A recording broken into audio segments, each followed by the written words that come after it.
Hey everybody, it's Justin from Transistor.fm, and I just keep thinking about the podcast industry playing the game on the field, and I thought this podcast would be a good example of kind of what's happening out there. So, Good Talk is a Canadian podcast for a Canadian audience. Let's fast forward and listen to how they describe the show after they've come back from a break. And welcome back. You're listening to Good Talk for this Friday. Chantelli Bear, Bruce Anderson, Peter Mansbridge, all here with you. You're listening on your favorite podcast platform, or you're watching us on our highly successful YouTube channel. I'm amazed at how many of you watch on our YouTube channel. Last couple of weeks, up there around 150,000 views, which, as I've said before, is more than some television programs get. So we're very happy and pleased with that.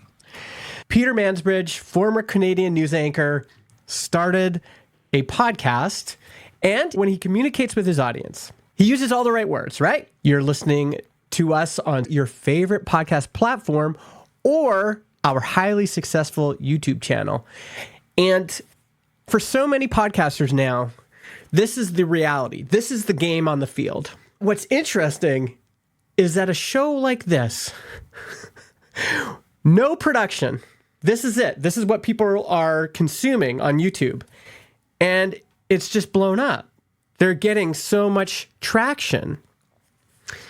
There's just no denying that YouTube has become an important place for podcast creators to distribute their content, connect with their audience, and get discovered. And I think a lot of people in the industry are like, nobody's watching video podcasts, or video podcasts are a lot more expensive to create.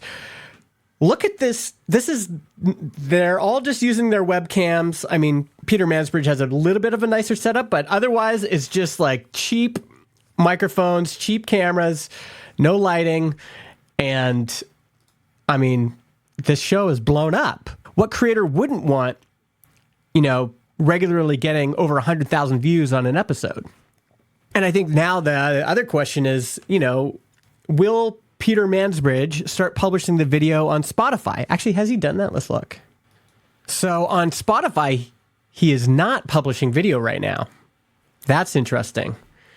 And then the other question is, will Peter Mansbridge be publishing his video on Apple Podcasts? Who knows, right? It's not doing it on Spotify right now. For many podcast creators, this is the reality.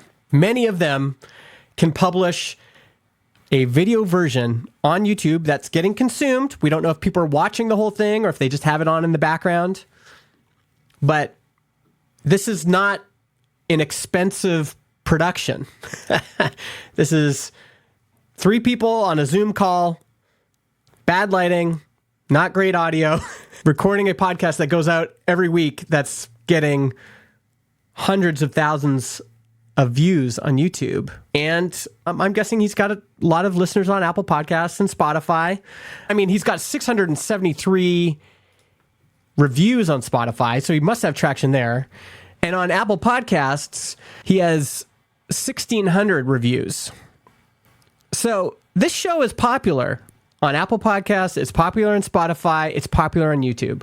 Whether the podcast industry likes it or not, creators want to publish video podcast episodes on YouTube, even though that's not connected to an RSS feed or anything else.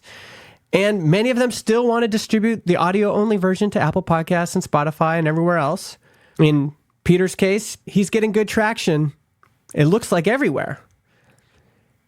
And at Transistor, we're starting to think about podcast distribution like this, right? People are going to be uploading a video file, which we will then syndicate to YouTube and Spotify. Although it seems like what most creators want is YouTube.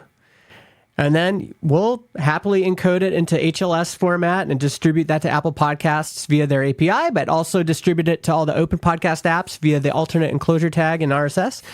And then we'll also transcode that video file into an audio file that will get distributed to Pocket Casts and Overcast and everything else. This is where it's going, folks. This is where podcasting is going. We can't ignore it.